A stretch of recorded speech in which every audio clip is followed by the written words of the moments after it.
የወረዳችን የፖለቲካ አመራሮችና በየኃላፊነታችሁ የተከበሩ አቶ አለሟሌ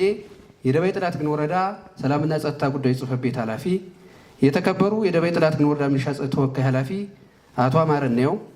የተከበራችሁ የገቡለትን ቃል ኪዳን በመፈጸም ውድ ህይወታቸውን በመክፈል በወረዳችን አንጻራዊ ሰላም እንዲመጣ መስዋዕትነት የሆኑና ስማቸውን በተቋማችን የክብር መዝገብ ላይ በክብር ላኖሩና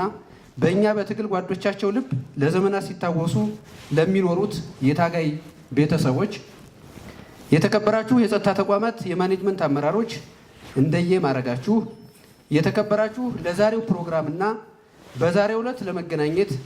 ምክንያት የሆናችሁ ውድ እና እንቁ የቁርጥ ቀን የወረዳችን የፖሊስ አባላት እንደየ ማረጋችሁ እና እንደየ ስራ ኃላፊነታችሁ በአጠቃላይ በዚህ ፕሮግራም የተገኛችሁ ክቡራትና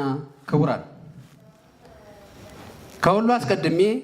ከ2015 ዓ.ም በመጨረሻ አካባቢ ጀምሮ በክልላችን በዞናችን ብሎም በወረዳችን ተፈጥሮ የነበረውን የጸጥታ ችግር በመቀልበስና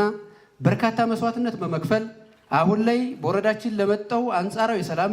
ከፍተኛ አስተዋጽኦ ላደረጉ የፖሊስ አባላትና አመራር ለምንሰጠው